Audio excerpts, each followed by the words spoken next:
അതെ, ഒരൊറ്റമൂലി പറഞ്ഞു തരട്ടെ എവർ ലാസ്റ്റിംഗ് വെൽത്തിന്. അതായത് എത്ര നമ്മൾ എടുത്താലും തീർന്നു പോകാത്ത ഒരു വെൽത്ത്, അതാണ് ഫെയിം. അങ്ങനെ ഒരു വെൽത്ത് ഉണ്ടല്ലേ.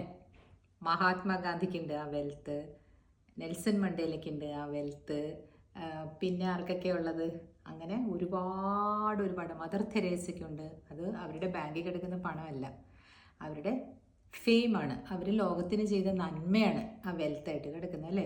അപ്പോൾ നിങ്ങൾക്കും എനിക്കും എല്ലാവർക്കും ചെറുതായിട്ട് ഒരു നന്മകളൊക്കെ ചെയ്ത് നമ്മുടെ ആ ചെറിയ സർക്കിളിൽ, ഇപ്പോൾ ഒരു ഗ്രാമത്തിൽ അല്ലെങ്കിൽ ആ പഞ്ചായത്തിൽ നമുക്ക് നന്മകൾ ചെയ്ത് മുന്നേറാം അല്ലേ. അതാണ് ഈ എവർലാസ്റ്റിംഗ് വെൽത്തിൻ്റെ ഒരു ഫോർമുലയായിട്ട് റോബിൻ ശർമ്മയുടെ ബുക്കിൽ പറയുന്നത്, 8th ഫോം ഓഫ് വെൽത്ത്. അപ്പം പണ്ട് ഇപ്പം തന്നെ ഒരു കാര്യം പറയാവേ, അത് നിങ്ങൾ കോൺഗ്രസിൻ്റെ അനുഭവം കൊണ്ടെന്ന് പറയുന്നതാണെന്നും വിചാരിക്കേണ്ട. ഈ പ്രിയങ്ക ഗാന്ധിയും രാഹുൽ ഗാന്ധിയും എല്ലാവരും എന്തുകൊണ്ടാണ് വയനാട്ടിൽ ജയിക്കുന്നതെന്ന് അറിയാവോ? അവിടെ നമ്മൾ പണ്ട് കാലത്ത് നമ്മൾ ഈ ഗാന്ധി ഫാമിലി എന്നൊക്കെ പറയുമ്പോൾ, അല്ലെങ്കിൽ ഇന്ദിരാഗാന്ധി എന്നൊക്കെ പറയുമ്പോൾ നമുക്കൊരു ഐക്കണാണല്ലേ, ഒരു സ്ട്രോങ് ലീഡറാണല്ലേ ഇന്ദിരാഗാന്ധി എന്നൊക്കെ പറയുമ്പോൾ. കാരണം അവർക്ക് അതിൻ്റേതായുള്ള ഒരു ഓറയുണ്ട്, ഒരു പേഴ്സണാലിറ്റി ഉണ്ടല്ലേ.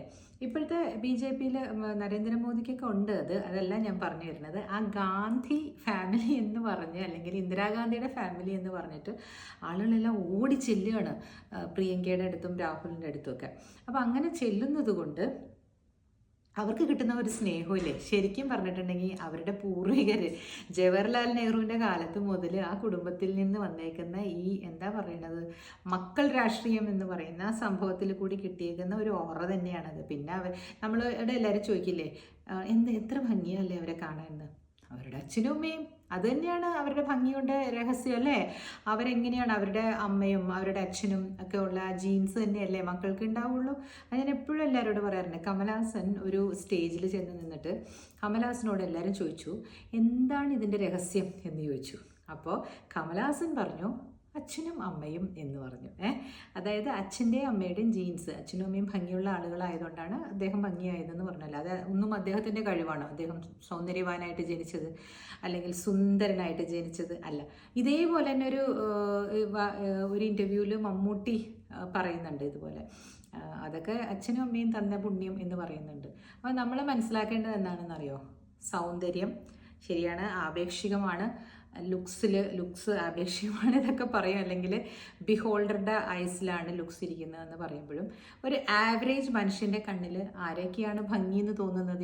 ഇപ്പോൾ നമ്മളിപ്പോൾ സിനിമാ നടന്മാരെ പറയും അല്ലേ, കൊള്ളാം നന്നായിട്ടുണ്ട്, മമ്മൂക്കായുടെ അത്രയും കരിഷ്മയില്ല എന്നൊക്കെ നമ്മൾ പറയുന്നുണ്ട് അല്ലേ. But still what I am trying to say is, average ഒരാളുടെ മുമ്പിൽ നമ്മൾ പോയി നിൽക്കുമ്പോൾ അവർക്കൊരു ഭംഗിയുണ്ടെന്ന് പറയും. അതാണ് ഇപ്പോൾ ഈ പ്രിയങ്ക ഗാന്ധിക്കും രാഹുൽ ഗാന്ധിക്കും ഒക്കെ കിട്ടിയിരിക്കുന്ന ഒരു ഓറ. അവരുടെ കുടുംബത്തിൽ നിന്ന് കിട്ടിയ ഒരു ശാരീരികമായിട്ടുള്ളൊരു ഭംഗിയുമുണ്ട്. പിന്നെ അമ്മൂമ്മയുടെ ആ ഒരു മാനറിസംസ് ഒക്കെ കാണുമ്പോൾ അവിടെയുള്ള ആളുകളൊക്കെ കാലങ്ങളായിട്ട് കേൾക്കുകയല്ലേ, ഇന്ദിരാഗാന്ധിയുടെ കൊച്ചുമോള് എന്നൊക്കെ കേൾക്കുമ്പോൾ, രാജീവ് ഗാന്ധിയുടെ മകൾ എന്നൊക്കെ കേൾക്കുമ്പോൾ ഒരു പ്രത്യേക ഇഷ്ടം ജനങ്ങളുടെ മനസ്സിലേക്ക് വരുന്നതുകൊണ്ടാണ് അവർ പെട്ടെന്ന് പുഷ്പം പോലെ ജയിച്ചു പോകുന്നത്. രാഷ്ട്രീയപരമായിട്ടുള്ള കാര്യങ്ങളും ഇതൊക്കെ വേറെ ഉണ്ടായിരിക്കാം കേട്ടോ, അതിലേക്കൊന്നുമില്ല ഞാൻ കിടക്കുന്നത്. അവരുടെ ആ ഒരു കരിഷ്മ എന്ന് പറയുന്ന സാധനം അവരുടെ ശാരീരികമായിട്ടുള്ളൊരു ഭംഗിയിൽ ഉണ്ട് എന്ന് ഞാൻ പറയാൻ വേണ്ടി പറഞ്ഞാണ്.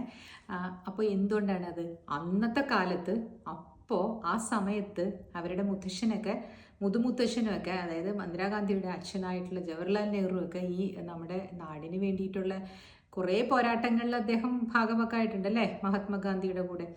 ഇന്ദിരാഗാന്ധി എന്ന് പറയുന്ന ചെറിയ മകള് പുറത്ത് മീൻസ് വീട്ടിൽ ആകുമ്പോൾ അച്ഛൻ എപ്പോഴും ജയിലിലായിരുന്നല്ലോ. അപ്പോൾ നമ്മളൊക്കെ പഠിച്ചിട്ടില്ലേ, ഒരച്ഛൻ മകൾക്ക് അയച്ച കത്തുകൾ എന്ന് പറഞ്ഞിട്ട് ഒരു പെബിളിനെ പറ്റിയിട്ടുള്ള ഒരു കഥ ഞാൻ ഇപ്പോഴും ഓർക്കുന്നുണ്ട്. ഇന്ദിരാഗാന്ധിക്ക് ജവഹർലാൽ നെഹ്റു അയച്ച കത്തിനകത്ത് ഒരു പെബിൾ എങ്ങനെയാണ് ഒരു റിവറിൽ കിടന്ന് ഇങ്ങനെ വെള്ളം അതിൻ്റെ മുകളിൽ കൂടെ ഒഴുകി കാലങ്ങൾ കൊണ്ട് അതിൻ്റെ കൂർത്ത കല്ലിൻ്റെ കൂർത്ത സ്ഥലമെല്ലാം ഇങ്ങനെ പോളിഷ്ഡായി തീരുന്നതെന്ന് വായിച്ചത് എനിക്ക് ഓർമ്മയുണ്ട്. അപ്പം അങ്ങനെ അവർ നർച്ചർ ചെയ്ത് കൊണ്ടുവന്ന മക്കളാണ് പിൽക്കാലത്ത് പ്രധാനമന്ത്രിയും പ്രസിഡൻറ്റും അങ്ങനെയൊക്കെ ആയി വരുന്നത്. അപ്പോൾ നമ്മൾ എന്താണ്, ആസ് മാതാപിതാക്കൾ നമ്മൾ എന്താണ് ചെയ്യേണ്ടത്? നമുക്കുള്ള കുഞ്ഞു കുഞ്ഞു കുഞ്ഞു പെബിൾസ് ആയിട്ടുള്ള അറിവുകൾ നമ്മുടെ മക്കൾക്ക് പറഞ്ഞു കൊടുത്തുകൊണ്ടേയിരിക്കുക. അപ്പം ഞാൻ ഒരു ദിവസം എൻ്റെ അച്ഛൻ എനിക്ക് ഒരു ഭഗവത്ഗീത തന്നു, ആദ്യമായിട്ടാണ്. അപ്പം ഞാൻ പറഞ്ഞു അച്ഛൻ അതിലെന്തെങ്കിലും എഴുതി തരണം എന്ന് പറഞ്ഞാൽ അച്ഛൻ എനിക്ക് എഴുതി തന്നിട്ടുണ്ട്, അച്ഛനും അമ്മയും കൂടെ. ഞങ്ങളുടെ മകൾക്ക് ജീവിതത്തിൽ ഉന്നതിക്കായിട്ട് ഇത് നൽകുന്നു എന്നും പറഞ്ഞ് അച്ഛൻ എഴുതി തന്നിട്ടുണ്ട്. അപ്പം ഞാൻ അച്ഛൻ്റെ അടുത്ത് പറഞ്ഞു, വെച്ചാൽ വർഷങ്ങൾക്ക് മുമ്പ് എന്തുകൊണ്ടാണ് അച്ഛൻ ഇങ്ങനെ ചെയ്യാതിരുന്നേ എന്ന് ചോദിച്ചപ്പോൾ അച്ഛൻ പറയണേ അതന്ന് ഓർത്തില്ല അത്രയും. ചിന്മയാനന്ദ സ്വാമി പ്രസംഗിക്കുന്നത് അച്ഛൻ നേരിട്ട് കേട്ടിട്ടുണ്ടെന്നൊക്കെ എന്നോട് ഇപ്പോൾ പറയുമായിരുന്നു. അപ്പം ഞാൻ പറഞ്ഞു അച്ഛൻ ഞാൻ വളരുന്ന സമയത്തൊക്കെ എനിക്കിത് കേട്ടിരുന്നെങ്കിൽ അന്ന് നമുക്ക് പേപ്പറും പത്രങ്ങളും മാഗസിൻസും ഒക്കെ ഉണ്ട്. പക്ഷെ കൂടുതലും നമുക്ക് അച്ഛന്മാർ പറഞ്ഞു തരുമ്പോൾ അല്ലെങ്കിൽ അമ്മമാർ പറഞ്ഞു തരുമ്പോഴാണല്ലേ നമ്മൾ കൂടുതൽ ശ്രദ്ധിക്കുകയും കേൾക്കുകയും മനസ്സിലേക്ക് എടുക്കുകയൊക്കെ ചെയ്യുന്നത്. അപ്പം അന്ന് മുതലേ ചെറിയ ചെറിയ അറിവുകളായിട്ട് ഇങ്ങനെ പറയണമായിരുന്നു എന്ന് പറഞ്ഞപ്പോൾ അച്ഛൻ പറയും ശരിയല്ലേ. ഇങ്ങനെ ഓരോ ഓട്ടത്തിൻ്റെ ഇടയ്ക്ക് അവരുടെ എന്താ പറയുക ജോലി തിരക്കിനിടയ്ക്ക് ചില കാര്യങ്ങളൊക്കെ വിട്ടുപോയിട്ടുണ്ട്. അപ്പം ഞാൻ പിന്നെയും കൊണ്ടുവരുന്ന പോയിന്റ് നമ്മുടെ മക്കളെ മറക്കാതിരിക്കുക. നമ്മുടെ മക്കൾക്ക് ഇടയ്ക്കിടയ്ക്ക് ഒരു ഓർമ്മപ്പെടുത്തലുകൾ, അവരെത്ര ദൂരെയാണെങ്കിലും ഒന്ന് ഫോൺ ചെയ്ത് മോനെ സുഖല്ലേ മോളെ സുഖല്ലേ എന്ന് ചോദിക്കുമ്പോൾ കിട്ടുന്ന ഒരു എന്താ പറയണേ ഒരു സ്നേഹത്തിൻ്റെ കണിക ഇങ്ങനെ അച്ഛനും അമ്മയ്ക്കും മാത്രമേ അത് സാധിക്കുകയുള്ളൂ. അപ്പം ഞാൻ ഇതിനു മുമ്പ് ഇന്നലത്തെ വീഡിയോയിലാണെന്ന് തോന്നുന്നു ഞാൻ പറഞ്ഞില്ലേ എല്ലാവരോടും എല്ലാം പറയരുതെന്ന്, പക്ഷെ നിങ്ങളുടെ അച്ഛനും അമ്മയോട് നിങ്ങൾക്ക് പറയാമെന്ന് ഞാൻ പറഞ്ഞു. അപ്പോൾ അവിടെ എന്താ പറ്റുന്നതെന്നറിയോ, ഈ അച്ഛനമ്മ എന്ന് പറയുന്നത് എൻ്റെ അച്ഛനമ്മ എന്ന് പറയുന്നത് അരവിന്ദിന് ഇൻലോയാണ്, അല്ലെങ്കിൽ അരവിന്ദിൻ്റെ അച്ഛനമ്മ എന്ന് പറയുന്നത് എനിക്ക് ഇൻലോസാണ്. അപ്പോൾ അവിടെ ഒരു കോൺഫ്ലിക്റ്റ് വരികയാണ്. അപ്പോൾ അച്ഛൻ്റെ അമ്മയുടെ അടുത്ത് പറയണം എന്നല്ലേ പറയുന്നത് ചേച്ചി. അപ്പോൾ ചേച്ചിക്ക് ഒരു ജോലി കിട്ടിയാൽ അല്ലെങ്കിൽ നല്ലൊരു ജോലി കിട്ടിയാൽ ചേട്ടൻ പോയിട്ട് ചേട്ടൻ്റെ അച്ഛനും അമ്മയോടും പറയണോ? ഒരാൾ ചോദിച്ച ചോദ്യത്തിനുള്ള ഉത്തരവാട്ടാ പറയണ്ട. ചേട്ടന് ജോലി കിട്ടിയാൽ ചേട്ടൻ്റെ അച്ഛനമ്മയോട് പറയുക, എനിക്ക് ജോലി കിട്ടുകയാണെങ്കിൽ ഞാൻ എൻ്റെ അച്ഛനമ്മയോടും പറയും.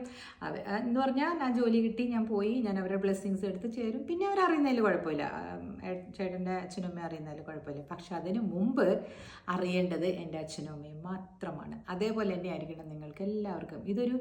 ഇതൊരു വേറെ ഒരു പേഴ്സ്പെക്റ്റീവ് തരാൻ വേണ്ടിയിട്ടൊന്നുമല്ല. ഇൻലോസ് അതൊന്നുമല്ല ഇവിടുത്തെ perspective. You keep everything A secret എന്ന് ഞാൻ പറഞ്ഞപ്പോൾ ഈ കുടുംബം എന്ന് പറയുന്നതിനകത്ത് ഇത് വരുമോ എന്നുള്ളത് എന്താണെന്നറിയോ, ചില സമയങ്ങളിൽ നമ്മൾ സ്ത്രീകളിൽ ഞാൻ ചിലപ്പോൾ കുറച്ചുകൂടെ അച്ചീവറായിരിക്കാം, പക്ഷേ അവിടെ അപ്പുറത്തെ സൈഡിലും അവർക്കും ഒരു മകളുണ്ടാകാം ഇൻലോസിൻ്റെ വീട്ടിൽ. അവർ ചിലപ്പോൾ അത്ര അച്ചീവ് ചെയ്തിട്ടില്ല എങ്കിലും എവിടെയോ എത്ര നല്ലവരാണെന്ന് പറഞ്ഞാലും മനുഷ്യരാണ്. എന്തിനാണ് ആ സ്പാർക്ക് ഉണ്ടാക്കുന്നത്? ആ സ്പാർക്ക് നമ്മൾ ഉണ്ടാക്കാൻ പാടില്ല ആരിലും. അതുകൊണ്ടാണ് ഞാൻ പറഞ്ഞത് ഇതെല്ലാം ചിലതെല്ലാം അങ്ങ് മൂടി വെച്ചോളൂ. When it is going to be beneficial for us, നമുക്ക് എന്താണ് ബെനിഫിഷ്യൽ അത് മാത്രം നമ്മൾ ചെയ്താൽ മതി. നമ്മുടെ മനസ്സിൻ്റെ സമാധാനമാണ് നമുക്ക് ഏറ്റവും മുഖ്യം. അപ്പോൾ കുട്ടികൾക്ക് ചെറിയ ചെറിയ സ്നിപ്പെറ്റ്സ് ആയിട്ട് നിങ്ങൾ എന്തെങ്കിലുമൊക്കെ അറിവുകൾ നിങ്ങൾ വായിക്കുകയോ ചെയ്യുകയോ കേൾക്കുകയോ ചെയ്യുന്നത് അവർക്ക് പറഞ്ഞു കൊടുക്കുക. കാരണം ചിലപ്പോൾ അവർ പറയും പോലെ അമ്മ എനിക്ക് തന്ന് പറഞ്ഞു തന്നില്ലല്ലോ എന്ന് ചോദിച്ചേക്കാം, ഞാനിപ്പോൾ അച്ഛനോട് ചോദിച്ച പോലെ. അപ്പോൾ ഇനി ഒരു കാര്യം കൂടെ പറഞ്ഞിട്ട് നിർത്താം കേട്ടോ.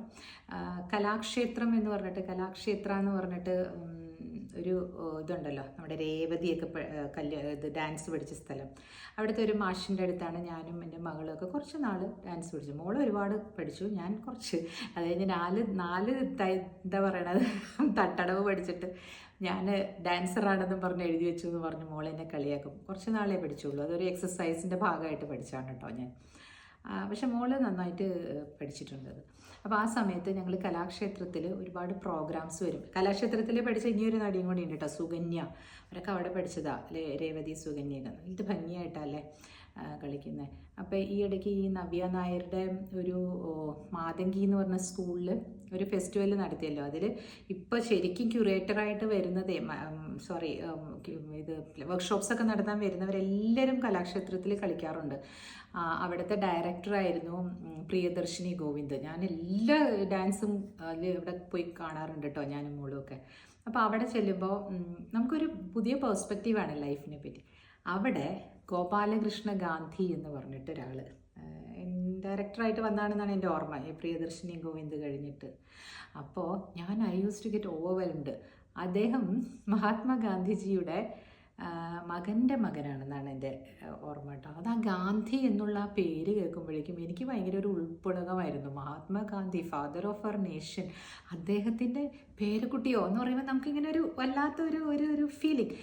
അതേസമയം ആ ഗോപാലകൃഷ്ണ ഗാന്ധി എന്ന് പറയുന്ന അദ്ദേഹം എന്തെങ്കിലും ചെയ്തിട്ടാണോ എനിക്ക് അവരോട് അത്രയും ഒരു ആരാധന തോന്നിയത്? അല്ല, മുത്തശ്ശൻ്റെ പേരിലുള്ള ആരാധന. അതാണ് ഞാൻ പറയുന്നത്, നമ്മൾ നാളത്തെ മുത്തശ്ശനും മുത്തശ്ശിയൊക്കെയാണ്. Why don't we try to do something small? ഒരു നന്മ ചെയ്യുകയാണെങ്കിൽ കുറച്ച് പേര് കുറേ നാൾ കഴിയുമ്പോൾ പിന്നെയും നമ്മൾ അവരുടെ മനസ്സിൽ ജീവിച്ചുകൊണ്ടിരിക്കും അല്ലേ? മഹാത്മാഗാന്ധി എത്രയോ തലമുറകളുടെ മനസ്സിൽ ഇനിയും ജീവിക്കും. നെൽസൺ മണ്ടേല എത്രയോ തലമുറകളുടെ മനസ്സിൽ ഇനിയും ജീവിക്കും. അപ്പം നമുക്ക് let us make A mark. പറ്റുമോ നമുക്ക്? നമ്മളെ കൊണ്ട് പറ്റുന്നത്. അണ്ണാറക്കണ്ണനും തന്നാലായത്. അപ്പം ഞാൻ പോയിട്ട് വരാം. ഞാൻ ഭക്ഷണം കഴിച്ചിട്ടില്ല, പുറത്ത് പോയിട്ട് ഭക്ഷണം കഴിക്കാൻ പോകണം ഞാൻ. Bye, see you again tomorrow.